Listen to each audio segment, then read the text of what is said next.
Good evening, people of St. Elizabeth. Father Daniel here with our Wednesday update. I got four things for us tonight. One, just a bit of happy personal news is that Lucy and I found a house. We're so excited. We're going to be moving to San Marcos at the end of the month. As a reminder, Lucy's church placement for after she graduates seminary in a couple weeks will be in New Braunfels, and I'll continue at St. Liz. And San Marcos is just a happy in-between place. So Lucy will commute to New Braunfels, and I will commute to Buda without dealing with Austin traffic, which is great. So, woohoo! That's our first thing.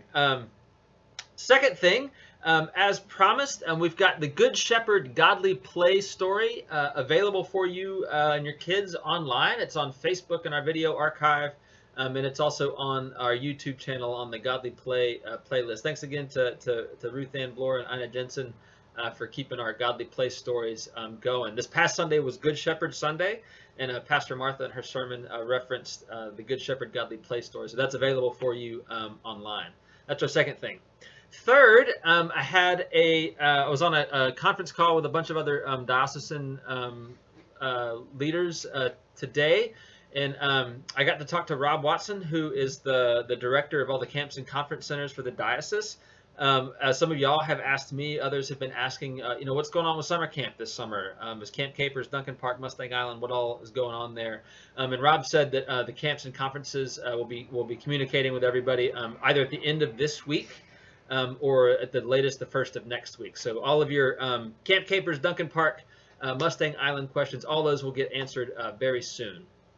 All right, that's the third thing. Fourth thing is I want to update everybody on worship. So I've had some really wonderful conversations over the past week, both with Mike Bassan, who's the Archdeacon for the diocese, and some diocesan staff members and other clergy. Had a great conversation with our bishops committee on Sunday. And then we've also had another conversation this week with Bishop Reed and a whole bunch of clergy. And we actually were able to get almost all the clergy onto a Zoom call somehow, and it actually went okay, believe it or not, herding all of those cats. So where we are is the diocese has issued some guidelines for a phased reopening, and basically the simple version is this. So right now we're in phase 1, and that is total suspension of public worship and all gatherings. And right now that is extended by Bishop Reed's guidance through May 15th at the least. Phase 2, excuse me, whenever that happens, would be churches are able to open for public worship so long as a great number of guidelines are abided by, including social distancing, masks, sanitizing surfaces, that kind of thing.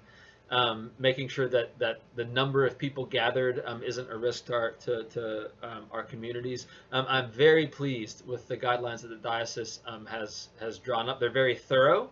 That also means that whenever we enter a phase 2 situation, that church is going to feel different than it normally would. It's not going to be just all of a sudden everybody get back together and we pass the peace for 14 minutes like we normally do. It would feel different. Your bishops committee and I had a terrific conversation on Sunday to begin discussing what phase 2 sort of worship experience might look like at St. Liz in a way that allows for us to gather, but also does everything we can to make sure that everyone is safe and that our loved ones are safe as well. It was a really good conversation. I'm very proud of your leadership. There were some creative ideas. And there was also an attention to the fact that we're not out of the woods. We're still in the midst of a pandemic. One of the phase 2 premises or guidelines is that one is that Bishop Reed will give permission to the diocese as a whole to enter phase 2. When he and his team see fit. That doesn't mean that all congregations automatically go straight into holding public worship services again. The direction from the diocese is that every congregation, when we do enter a phase 2 must be at least as cautious as the guidelines given, but may be more cautious if they would like to. Another guideline is that even if, or excuse me, even when St. Liz does begin holding services on site again, we will continue to offer an online worship service of some kind.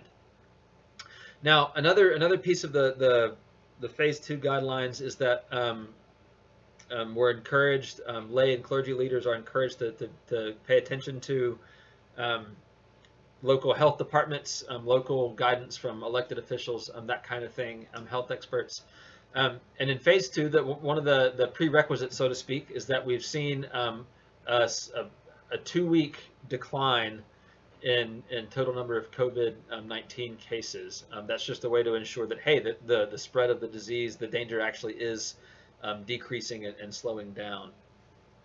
I have decided that we are not going to meet for public worship on May 17th.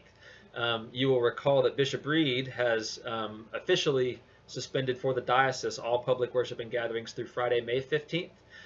Based on my conversations with the Bishops' Committee and looking at the data, May 17th is not a good idea for us. Here's what I mean in terms of the data. So at the very end of April, the number of COVID-19 cases in Hays County was starting to sort of plateau a little bit in the very first of May. They have a wonderful dashboard on the Hays County website. Has a really easy to use dashboard.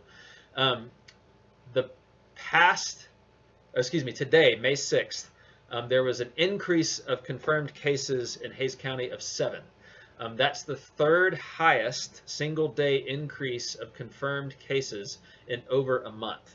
That's the third highest in over a month, or it might be fourth highest. It's really high. We've had that each of the past 3 days. So 7 new cases today, 7 new cases yesterday, 7 new cases the day before that. What that means is that when you look at the confirmed cases, the curve is going like this, and then it's starting to get steeper again. Because that's true, I don't think it's a good idea for us to gather for worship on May 17th, regardless if Bishop Reed gives permission for congregations to enter a phase 2 sort of restricted worship opening on May 17th. St. Liz will not. I'm the one making that decision. And if you're just for clarity, if you're just really upset by that, then I'm the one you need to call.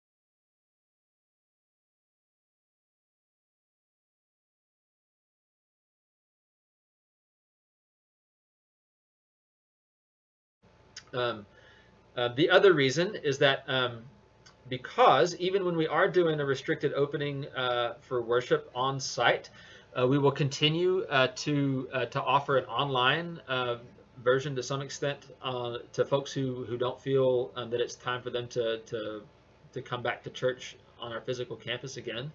What that means is that we would either need to record the worship service going on at St. Liz or live stream it.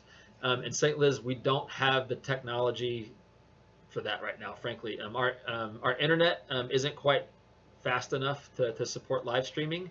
And if we are going to do anything that's any more complicated than just me sitting in front of my laptop, we need some better equipment, frankly.